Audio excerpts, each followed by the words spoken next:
ಸುರೇಶ್, ಕರ್ನಾಟಕದ ಮೇಲೆ ಯಾವೆಲ್ಲ ಪರಿಣಾಮಗಳನ್ನ ಬೀರಬಹುದು? ಪ್ರಶ್ನೆ ಇರೋದು ಇನ್ನೊಂದು ಸ್ವಲ್ಪ ಮುಂದಕ್ಕೆ ಹೋಗಿ ಬಿಜೆಪಿ ಏನಾದ್ರೂ ಗವರ್ಮೆಂಟ್ ಫಾರ್ಮ್ ಮಾಡೋ ಒಂದು ಅವಕಾಶಕ್ಕೆ ಕಾಯ್ತಾ ಇದೆಯಾ ಕರ್ನಾಟಕದಲ್ಲಿ?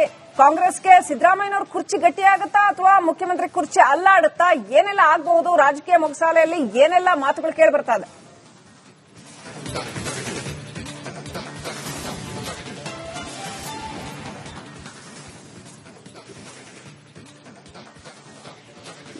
ಶ್ರೀಲಕ್ಷ್ಮಿ, ಇವತ್ತು ಬಿಹಾರದ ಚುನಾವಣಾ ಫಲಿತಾಂಶ ನಿಜಕ್ಕೂ ಕೂಡ ರೋಚಕ ಹಂತಕ್ಕೆ ಬಂದು ತಲುಪಿರ್ತಕ್ಕಂಥದ್ದು. ಏನೋ ಒಂದು 12 ಗಂಟೆ ಅಷ್ಟೊತ್ತಿಗೆ ಒಂದಷ್ಟು ನಿಖರ ಫಲಿತಾಂಶ ಸಿಗುತ್ತೆ. ಆದ್ರೆ ಅದಕ್ಕೂ ಮುಂಚೆ ಸಾಕಷ್ಟು ಲೆಕ್ಕಾಚಾರಗಳು ಶುರುವಾಗ್ತಾ ಇದೆ. ತೇಜಸ್ವಿ ಯಾದವ ಅಥವಾ ನಿತೀಶ್ ಕುಮಾರ್ ಯಾದವ ಅಂತಕ್ಕಂಥದ್ದು. ಹಾಗಿದ್ರೆ ಬಿಹಾರದಲ್ಲಿ ಕೂಡ ಏನಾದ್ರೂ ಅಲ್ಲಿ NDAಗೆ ಏನಾದ್ರೂ ಒಂದು ರೀತಿಯಲ್ಲಿ ಏನಾದ್ರೂ ಸ್ಪಷ್ಟ ಬಹುಮತ ಬಂದಿದ್ದೇ ಆಗಿದ್ರೆ ಖಂಡಿತವಾಗ್ಲೂ ಕೂಡ ರಾಜ್ಯ ರಾಜಕಾರಣದ ಮೇಲೂ ಕೂಡ ಒಂದಷ್ಟು ಪರಿಣಾಮಗಳು ಬೀರುವಂತಹ ಸಾಧ್ಯತೆಗಳು ಇರತಕ್ಕಂಥದ್ದು. ಈಗಾಗಲೇ ರಾಜ್ಯ ರಾಜಕಾರಣದಲ್ಲಿನ ಕಾಂಗ್ರೆಸ್ನಲ್ಲಿನ ಒಳಬೇಗುದಿ, ಹಾಗೇನೆ ಈಗಾಗಲೇ ದೊಡ್ಡ ಮಟ್ಟದಲ್ಲಿ ಏನು DCM ವರ್ಸಸ್ DK ಶಿವಕುಮಾರ್ ಅವರು ಏನು ಮತ್ತೆ ಸಿದ್ದರಾಮಯ್ಯ ಅವರ ಜೊತೆ ಇಬ್ಬರ ನಡುವೆ ಶುರುವಾಗಿರ್ತಕ್ಕಂತಹ ಏನಿದೆ ಇದು ಕೂಡ ಈಗಾಗಲೇ ಇವತ್ತೇನೆ ದೆಹಲಿಗೆ ಶಿಫ್ಟ್ ಆಗ್ತಾ ಇರತಕ್ಕಂಥದ್ದು. ಈ ಒಂದು ಬಿಹಾರ ಚುನಾವಣೆ ಇದೆಯಲ್ಲ, ಬಿಹಾರ ಚುನಾವಣೆ ನಂತರ ಖಂಡಿತವಾಗಲೂ ಕೂಡ ರಾಜ್ಯ ಕಾಂಗ್ರೆಸ್ನ ಮೇಲೂ ಮತ್ತೆ ಬಿಜೆಪಿ ಮೇಲೂ ಎರಡೂ ಪಕ್ಷಗಳ ಮೇಲೂ ಕೂಡ ಸಹಜವಾಗಿ ಪರಿಣಾಮ ಬೀಳುತ್ತೆ. ಮತ್ತೆ ಅಲ್ಲಿಗ ನೋಡಿ, ನಾವು ಬಹಳ ಸ್ಪಷ್ಟವಾಗಿ ಹೇಳೋದಾದ್ರೆ ಅಲ್ಲಿಗ ಚಿಕ್ಕ ಚಿಕ್ಕ ಪಾರ್ಟಿಗಳು ಎಲ್ಲವೂ ಕೂಡ NDAಗೆ ಬೆಂಬಲವನ್ನ ಕೊಟ್ಟಿದೆ.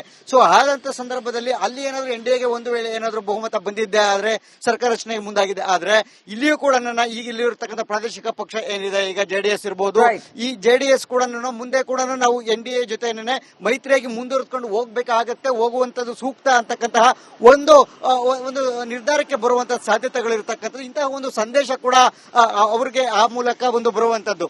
ಇದು ಒಂದು ಕಡೆ. ಆದ್ರೆ ಮತ್ತೊಂದು ಕಡೆಗೆ ರಾಜ್ಯ ಕಾಂಗ್ರೆಸ್ ಮತ್ತೆ ಬಿಜೆಪಿ ಏನಿದೆ, ಈಗ ಇಲ್ಲಿ ನಮ್ಮ ರಾಜ್ಯದಲ್ಲಿ ಸದ್ಯ ಕಾಂಗ್ರೆಸ್ನ ಆಂತರಿಕವಾಗಿ ಒಂದಷ್ಟು ಒಳಬೇಗುದು ಜಾಸ್ತಿ ಆಗೋ ಹಿನ್ನೆಲೆಯಲ್ಲಿ ಬಿಜೆಪಿಗೂ ಕೂಡ ಒಂದಷ್ಟು ಅವಕಾಶಗಳು ಸಿಗಬಹುದು. ಯಾಕೆಂತಂದ್ರೆ ಇನ್ನೂ ಕೂಡ 2.5 ವರ್ಷಗಳು ಇರತಕ್ಕಂಥದ್ದು.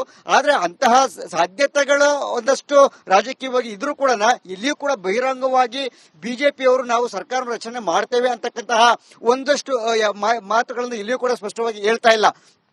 ಆದ್ರೆ ಕಾಂಗ್ರೆಸ್ನಲ್ಲಿ ಇರತಕ್ಕಂತಹ ಒಳಬೇಗುದಿ ಏನಿದೆ, ಒಂದು ವೇಳೆ ನಾ ಮುಂದು ತಾ ಮುಂದು ಅಂತ ಹೇಳಿ ಆಗಿದ್ದೆ ಆದ್ರೆ ನಾನು ಕೊಡ್ಲಾರೆ ಬಿಡ್ಲಾರೆ ಅಂತಕ್ಕಂತಹ ಪರಿಸ್ಥಿತಿಗೆ ಬಂದಿದ್ದೆ ಆದ್ರೆ ಖಂಡಿತವಾಗ್ಲೂ ಕೂಡ ಸಿದ್ದರಾಮಯ್ಯ ಮುಂದುವರೆದಿದ್ದೆ. ಆದ್ರೆ DK ಶಿವಕುಮಾರ್ ನಡೆ ಏನು ಅಂತಕ್ಕಂತಹ ಯಕ್ಷ ಪ್ರಶ್ನೆಗಳು ಸಾಕಷ್ಟು ಇರತಕ್ಕಂಥದ್ದು. ಅಂತ ಒಂದು ಸಂದರ್ಭದಲ್ಲಿ ಒಂದು ವೇಳೆ ಏನಾದ್ರೂ ರಾಜಕೀಯವಾಗಿ ಅಸ್ಥಿರತೆ ಉಂಟಾದ್ರೆ, ಅನಿಶ್ಚಿತತೆ ಉಂಟಾದೆ ಆದ್ರೆ ಖಂಡಿತವಾಗ್ಲೂ ಕೂಡ ಬಿಜೆಪಿ ನಾಯಕರ ನಡೆ ಏನು ಅಂತಕ್ಕಂಥದ್ದು ಸಾಕಷ್ಟು ಕುತೂಹಲ ಇರತಕ್ಕಂಥದ್ದು. ಅಂತಹ ಸಂದರ್ಭದಲ್ಲಿ ಒಂದು ವೇಳೆ ಏನಾದ್ರೂ ಸರ್ಕಾರ ರಚನೆ ಮುಂದಾಗಬಹುದಾ ಅಂತಕ್ಕಂತಹ ಪ್ರಶ್ನೆಗಳು, ರಾಜಕೀಯ ವಿಶ್ಲೇಷಣೆಗಳು ಕೂಡ ಗರಿಗೆದರಿರ್ತಕ್ಕಂಥದ್ದು. Right. Thank you Suresh. Suresh, ಕರ್ನಾಟಕದ ಮೇಲೆ ಯಾವೆಲ್ಲ ಪರಿಣಾಮಗಳನ್ನ ಬೀರಬಹುದು? ಪ್ರಶ್ನೆ ಇರೋದು ಇನ್ನೊಂದು ಸ್ವಲ್ಪ ಮುಂದಕ್ಕೆ ಹೋಗಿ ಬಿಜೆಪಿ ಏನಾದ್ರೂ ಗವರ್ಮೆಂಟ್ ಫಾರ್ಮ್ ಮಾಡೋ ಒಂದು ಅವಕಾಶಕ್ಕೆ ಕಾಯ್ತಾ ಇದೆಯಾ ಕರ್ನಾಟಕದಲ್ಲಿ? ಕಾಂಗ್ರೆಸ್ಗೆ ಸಿದ್ದರಾಮಯ್ಯನವ್ರ ಕುರ್ಚಿ ಗಟ್ಟಿಯಾಗುತ್ತಾ ಅಥವಾ ಮುಖ್ಯಮಂತ್ರಿ ಕುರ್ಚಿ ಅಲ್ಲಾಡುತ್ತಾ? ಏನೆಲ್ಲ ಆಗಬಹುದು? ರಾಜಕೀಯ ಮೊಗಸಾಲೆಯಲ್ಲಿ ಏನೆಲ್ಲ ಮಾತುಗಳು ಕೇಳಿ ಬರ್ತಾ ಇದೆ?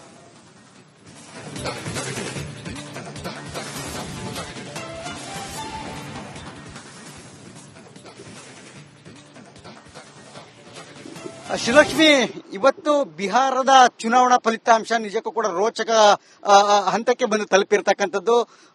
ಏನೋ ಒಂದು 12 ಗಂಟೆ ಅಷ್ಟೊತ್ತಿಗೆ ಒಂದಷ್ಟು ನಿಖರ ಫಲಿತಾಂಶ ಸಿಗುತ್ತೆ. ಆದ್ರೆ ಅದಕ್ಕೂ ಮುಂಚೆ ಸಾಕಷ್ಟು ಲೆಕ್ಕಾಚಾರಗಳು ಶುರುವಾಗ್ತಾ ಇದೆ. ತೇಜಸ್ವಿ ಯಾದವ ಅಥವಾ ನಿತೀಶ್ ಕುಮಾರ್ ಯಾದವ ಅಂತಕ್ಕಂಥದ್ದು. ಹಾಗಿದ್ರೆ ಬಿಹಾರದಲ್ಲಿ ಕೂಡ ಏನಾದ್ರೂ ಅಲ್ಲಿ NDAಗೆ ಏನಾದ್ರೂ ಒಂದು ರೀತಿಯಲ್ಲಿ ಏನಾದ್ರೂ ಸ್ಪಷ್ಟ ಬಹುಮತ ಬಂದಿದ್ದೇ ಆಗಿದ್ರೆ ಖಂಡಿತವಾಗ್ಲೂ ಕೂಡ ರಾಜ್ಯ ರಾಜಕಾರಣದ ಮೇಲೂ ಕೂಡ ಒಂದಷ್ಟು ಪರಿಣಾಮಗಳು ಬೀರುವಂತಹ ಸಾಧ್ಯತೆಗಳು ಇರತಕ್ಕಂಥದ್ದು.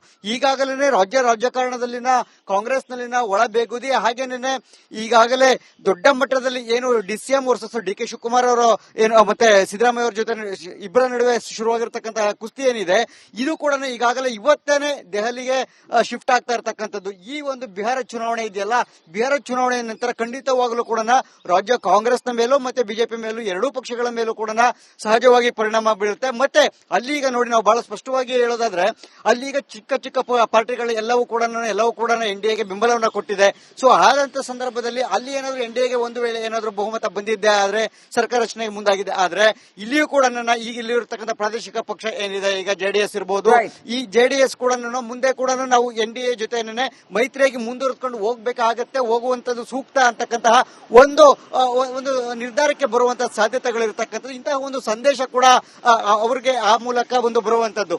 ಇದು ಒಂದು ಕಡೆ ಆದ್ರೆ, ಮತ್ತೊಂದು ಕಡೆಗೆ ರಾಜ್ಯ ಕಾಂಗ್ರೆಸ್ ಮತ್ತೆ ಬಿಜೆಪಿ ಏನಿದೆ ಈಗ ಇಲ್ಲಿ ನಮ್ಮ ರಾಜ್ಯದಲ್ಲಿ ಸದ್ಯ ಕಾಂಗ್ರೆಸ್ನ ಆಂತರಿಕವಾಗಿ ಒಂದಷ್ಟು ಒಳಬೇಗುದು ಜಾಸ್ತಿ ಆಗೋ ಹಿನ್ನೆಲೆಯಲ್ಲಿ ಬಿಜೆಪಿಗೂ ಕೂಡ ಒಂದಷ್ಟು ಅವಕಾಶಗಳು ಸಿಗಬಹುದು. ಯಾಕೆಂತಂದ್ರೆ ಇನ್ನೂ ಕೂಡ 2.5 ವರ್ಷಗಳು ಇರತಕ್ಕಂಥದ್ದು.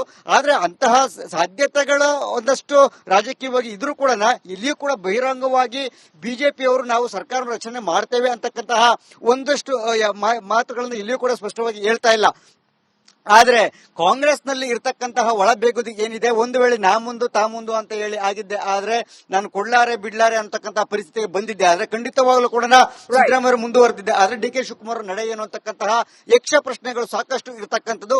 ಅಂತ ಒಂದು ಸಂದರ್ಭದಲ್ಲಿ ಒಂದು ವೇಳೆ ಏನಾದ್ರೂ ರಾಜಕೀಯವಾಗಿ ಅಸ್ಥಿರತೆ ಉಂಟಾದ್ರೆ, ಅನಿಶ್ಚಿತತೆ ಉಂಟಾದೆ ಆದ್ರೆ ಖಂಡಿತವಾಗ್ಲೂ ಕೂಡ ಬಿಜೆಪಿ ನಾಯಕರ ನಡೆ ಏನು ಅಂತಕ್ಕಂಥದ್ದು ಸಾಕಷ್ಟು ಕುತೂಹಲ ಇರತಕ್ಕಂಥದ್ದು. ಅಂತಹ ಸಂದರ್ಭದಲ್ಲಿ ಒಂದು ವೇಳೆ ಏನಾದ್ರೂ ಸರ್ಕಾರ ರಚನೆ ಮುಂದೆ ಆಗಬಹುದಾ ಅಂತಕ್ಕಂತಹ ಪ್ರಶ್ನೆಗಳು, ರಾಜಕೀಯ ವಿಶ್ಲೇಷಣೆಗಳು ಕೂಡ ಗರಿಗೆದರಿರ್ತಕ್ಕಂಥದ್ದು. Right, thank you Suresh. ಕರ್ನಾಟಕದ ಮೇಲೆ ಯಾವೆಲ್ಲ ಪರಿಣಾಮಗಳನ್ನ ಬೀರಬಹುದು? ಪ್ರಶ್ನೆ ಇರೋದು ಇನ್ನೊಂದು ಸ್ವಲ್ಪ ಮುಂದಕ್ಕೆ ಹೋಗಿ ಬಿಜೆಪಿ ಏನಾದ್ರೂ ಗವರ್ಮೆಂಟ್ ಫಾರ್ಮ್ ಮಾಡೋ ಒಂದು ಅವಕಾಶಕ್ಕೆ ಕಾಯ್ತಾ ಇದೆಯಾ ಕರ್ನಾಟಕದಲ್ಲಿ? ಕಾಂಗ್ರೆಸ್ಗೆ ಸಿದ್ದರಾಮಯ್ಯನವ್ರ ಕುರ್ಚಿ ಗಟ್ಟಿಯಾಗುತ್ತಾ ಅಥವಾ ಮುಖ್ಯಮಂತ್ರಿ ಕುರ್ಚಿ ಅಲ್ಲಾಡುತ್ತಾ? ಏನೆಲ್ಲ ಆಗಬಹುದು? ರಾಜಕೀಯ ಮೊಗಸಾಲೆಯಲ್ಲಿ ಏನೆಲ್ಲ ಮಾತುಗಳು ಕೇಳಿ ಬರ್ತಾ ಇದೆ?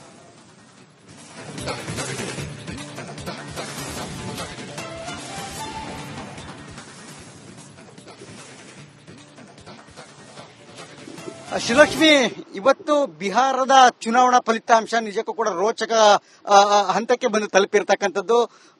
ಏನೋ ಒಂದು 12 ಗಂಟೆ ಅಷ್ಟೊತ್ತಿಗೆ ಒಂದಷ್ಟು ನಿಖರ ಫಲಿತಾಂಶ ಸಿಗುತ್ತೆ. ಆದ್ರೆ ಅದಕ್ಕೂ ಮುಂಚೆ ಸಾಕಷ್ಟು ಲೆಕ್ಕಾಚಾರಗಳು ಶುರುವಾಗ್ತಾ ಇದೆ. ತೇಜಸ್ವಿ ಯಾದವ ಅಥವಾ ನಿತೀಶ್ ಕುಮಾರ್ ಯಾದವ ಅಂತಕ್ಕಂಥದ್ದು. ಹಾಗಿದ್ರೆ ಬಿಹಾರದಲ್ಲಿ ಕೂಡ ಏನಾದ್ರೂ ಅಲ್ಲಿ NDAಗೆ ಏನಾದ್ರೂ ಒಂದು ರೀತಿಯಲ್ಲಿ ಈಗೇನಾದ್ರೂ ಸ್ಪಷ್ಟ ಬಹುಮತ ಬಂದಿದ್ದೇ ಆಗಿದ್ರೆ ಖಂಡಿತವಾಗ್ಲೂ ಕೂಡ ರಾಜ್ಯ ರಾಜಕಾರಣದ ಮೇಲೂ ಕೂಡ ಒಂದಷ್ಟು ಪರಿಣಾಮಗಳು ಬೀರುವಂತಹ ಸಾಧ್ಯತೆಗಳು ಇರತಕ್ಕಂಥದ್ದು. ಈಗಾಗಲೇ ರಾಜ್ಯ ರಾಜಕಾರಣದಲ್ಲಿನ ಕಾಂಗ್ರೆಸ್ನಲ್ಲಿನ ಒಳಬೇಗುದಿ, ಹಾಗೇನೆ ಈಗಾಗಲೇ ದೊಡ್ಡ ಮಟ್ಟದಲ್ಲಿ ಏನು DCM ವರ್ಸಸ್ DK ಶಿವಕುಮಾರ್ ಅವರು ಏನು ಮತ್ತೆ ಸಿದ್ದರಾಮಯ್ಯ ಅವರ ಜೊತೆ ಇಬ್ಬರ ನಡುವೆ ಶುರುವಾಗಿರ್ತಕ್ಕಂತಹ ಏನಿದೆ ಇದು ಕೂಡ ಈಗಾಗಲೇ ಇವತ್ತೇನೆ ದೆಹಲಿಗೆ ಶಿಫ್ಟ್ ಆಗ್ತಾ ಇರತಕ್ಕಂಥದ್ದು. ಈ ಒಂದು ಬಿಹಾರ ಚುನಾವಣೆ ಇದೆಯಲ್ಲ, ಬಿಹಾರ ಚುನಾವಣೆ ನಂತರ ಖಂಡಿತವಾಗಲೂ ಕೂಡ ರಾಜ್ಯ ಕಾಂಗ್ರೆಸ್ನ ಮೇಲೂ ಮತ್ತೆ ಬಿಜೆಪಿ ಮೇಲೂ ಎರಡೂ ಪಕ್ಷಗಳ ಮೇಲೂ ಕೂಡ ಸಹಜವಾಗಿ ಪರಿಣಾಮ ಬೀಳುತ್ತೆ. ಮತ್ತೆ ಅಲ್ಲಿಗ ನೋಡಿ, ನಾವು ಬಹಳ ಸ್ಪಷ್ಟವಾಗಿ ಹೇಳೋದಾದ್ರೆ ಅಲ್ಲಿಗ ಚಿಕ್ಕ ಚಿಕ್ಕ ಪಾರ್ಟಿಗಳು ಎಲ್ಲವೂ ಕೂಡ NDAಗೆ ಬೆಂಬಲವನ್ನ ಕೊಟ್ಟಿದೆ.